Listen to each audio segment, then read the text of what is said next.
the slide it says PHE, which is Public Health England, and the key element within Public Health England is public health. If we're asked to describe public health in its most basic form, we'd probably describe it as, first of all, taking a population perspective, understanding need of your population, particularly your local population. We'd then focus on what is the evidence base. If you know the needs of your population, what does the evidence say you should do? What interventions should you put in place? And then finally, from a public health perspective, we would ask everybody to focus on prevention before treatment and also prevention within treatment. So what we see as the Prevention Concordat for Better Mental Health is public health action for mental health. And that's what I'm going to talk about today, about how we've gone about that. Although we're well into the 5-year forward view in terms of the Prevention Concordat, it's fair to say that there are still steps forward that we need to make, and there's still challenges that we need to overcome. So what is the Prevention Concordat for Better Mental Health? First of all, what is prevention? So I think I'm talking to an audience that probably is well considerate of prevention, but we are talking about primary, secondary and tertiary prevention. So we are talking about whole population measures focused at those who are the most vulnerable, and also measures where we're looking at supporting recovery and preventing relapse. All of those fall within the remit of the Prevention Concordat. The basic approach to the Prevention Concordat is this, and the key element of this slide, well, there's two key elements to this slide. First off, it's the statement in the middle: everyone, irrespective of where they live, has the opportunity to achieve good mental health and well-being, and then also a focus on inequality. The other key element, it's in the circles on the right-hand side, and it's the far right one. And again, it's a topic that has been mentioned repeatedly this morning, and that is the importance of physical health within those people with a mental illness. We know that the average age of death of somebody with SMI is roughly 62, which is much, much younger than the general average age of death. We absolutely have to be able to address that within this program of work, and that is the intention. So these are the 5 priority themes to improving prevention planning. This is basically what the Prevention Concordat for Better Mental Health is. It's these 5 steps. Now, it's a consensus generating and collaborative process. Basically, although Public Health England has the role to lead this, it can only be delivered by those people who plan and who provide services. So what we need to do is to enable and to support and to share, and that's the direction of the Prevention Concordat. And these are the 5 steps that we're going through, and below these 5 steps is some of the products. So there are 10 products that PHE has put together. I'm going to talk about one in detail to try and give you an idea of what our approach is, and also to highlight that we're directly relating what we do to the 5-year forward view recommendations that were put to Public Health England. But I think it's really important to highlight that there is materials there to support local areas in terms of planning effective prevention strategies. It's particularly important to talk about the return on investment. We're in a time of quite tight resources, and what we need to do is to be able to articulate the argument that shows that we can make a return on the investment that we put in on prevention. There's some evidence around that. It's growing. It still needs to grow yet further. And then finally, on the far right of the slide is the consensus statement. So this is where people sign up to the consensus that we will focus on prevention within this work program. So the Prevention Concordat was launched pretty much a year ago this month. And when it was launched, there were 30 agencies that were the original signatories that signed up to not only be part of the Prevention Concordat, but to actually do something. Since we've moved on from there, as we get into year 2, and it's why being able to speak about this today is so important, we now need to move on and have much more of a local focus. And if you look at the far right of all the columns of the organisations that have signed up to Prevention Concordat, you'll see on the far right that's where we're beginning to list the local organisations. And that's where we need to move the Prevention Concordat towards. So it's sign up round 2, and this is the approach that we'd like to take, where we're looking for partnership organisations. We're looking at local authorities, CCGs, trusts, voluntary organisations. We're looking at community groups. So we're not saying we just want health and wellbeing boards to sign up to the Prevention Concordat. It's not as straightforward as that, and what we need to do is recognise that it's the organisations that see the problem that are there to tackle it, to try to address the issues. And there's a whole range of organisations that can be part of that, and we want all those organisations to be part of the Prevention Concordat. If you were to ask me what big locals were, I'm not sure I'd be able to answer, so please don't ask that question. I'd now like to move on to the Prevention Concordat in action. So we have a 5-year forward review that asks for a Prevention Concordat, and within that recommendation, it asks to support local areas to move on a bit too quickly, to support local areas to deliver new and refreshed joint strategic needs assessment.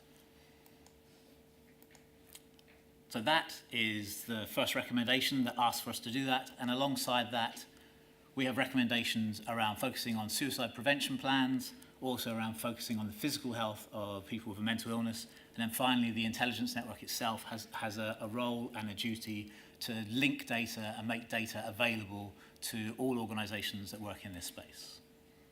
So the purpose of the JSNA toolkit, which is directly within the recommendation and also enables us to take an intelligence-based approach to planning.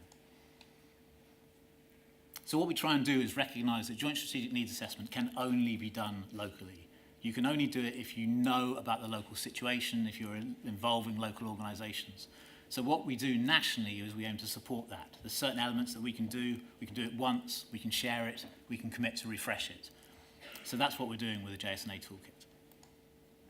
And this is what the toolkit looks like. It's basically, it's a data profile which is focused on profiling your local area and benchmarking your local area against meaningful neighbours. And then there's the knowledge guide, which says, well, if you know what's what in terms of your population, then what is the policy telling you should do? What does the evidence base tell you should do? And where else can you go for further information and further data? So that's what it tries to do. It tries to really sort of drive and enable that local work. And it's really important to say that it links to a whole range of other documents. So the Centre for Mental Health did some work around what a good JSNA looks like, and that has guided this work. Kaleidoscope did a stock take, so we have a good understanding of across the country what sort of state a JSNA is in and which ones would benefit from taking an approach such as this. And then also, mentioned it before, return on investment is absolutely vital to this. So using the toolkit, first of all, the knowledge guide. So there are a number of chapters, and in every chapter, it begins with a series of questions that a joint strategic needs assessment may seek to answer. And then it goes into subsections. So every chapter has a number of subsections. I will show you one in a second. And then what it does is it gives it gives some text that can be lifted and cut into other documents. It gives an overview of policy and guidance.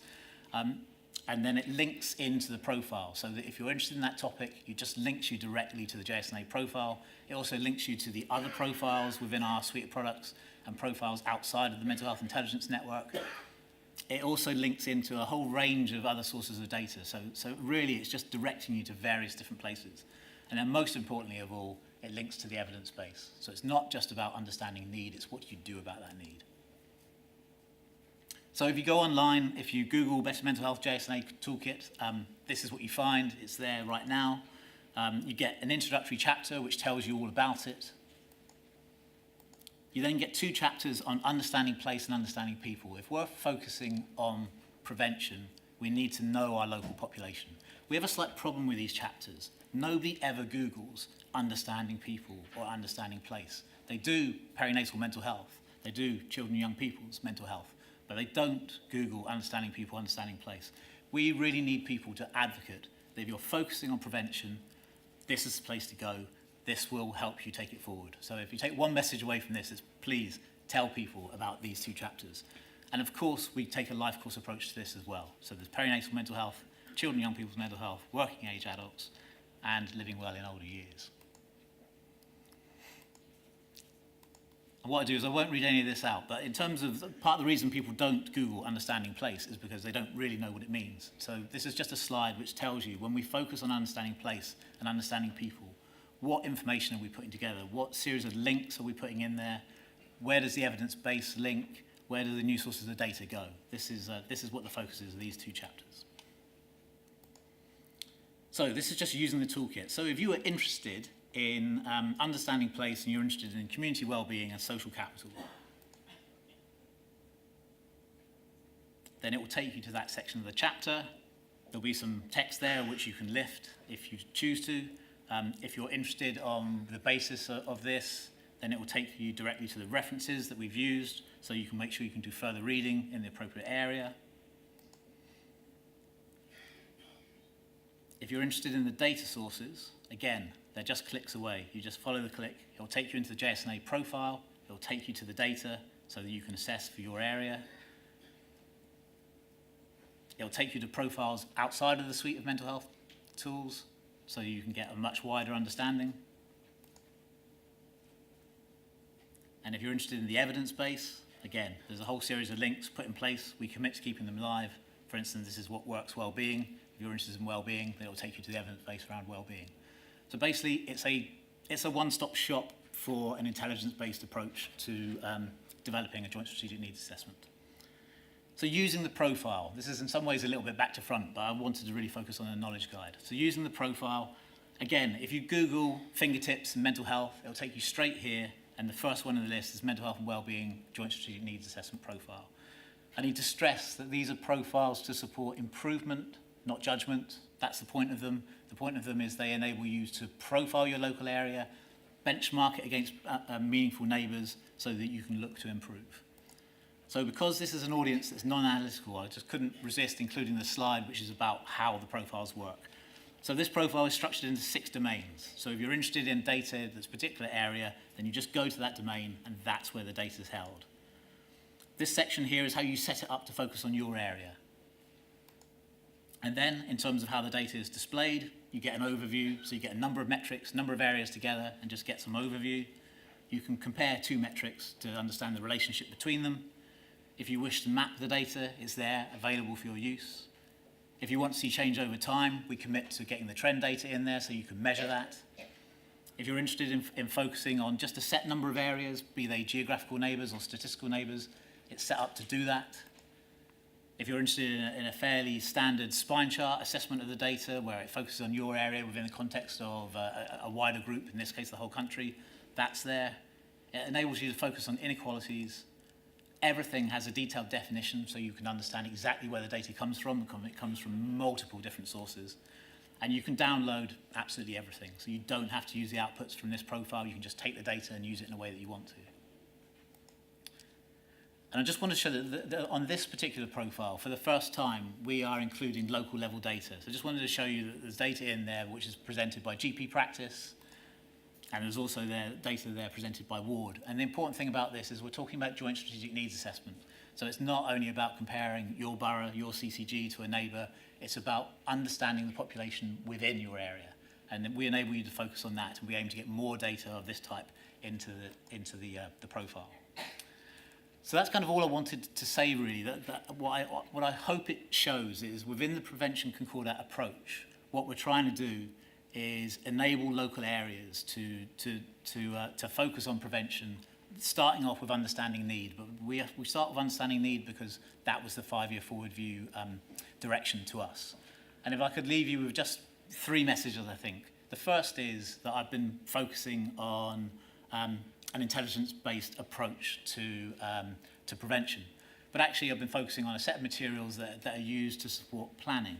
So if we're talking about STP planning, if we're talking about accountable care organisations or whatever the current terminology is, that this data is all set up there. It's at a low enough geography that you can look at the different elements of your population and you can link it to the evidence base. It should direct all kinds of planning.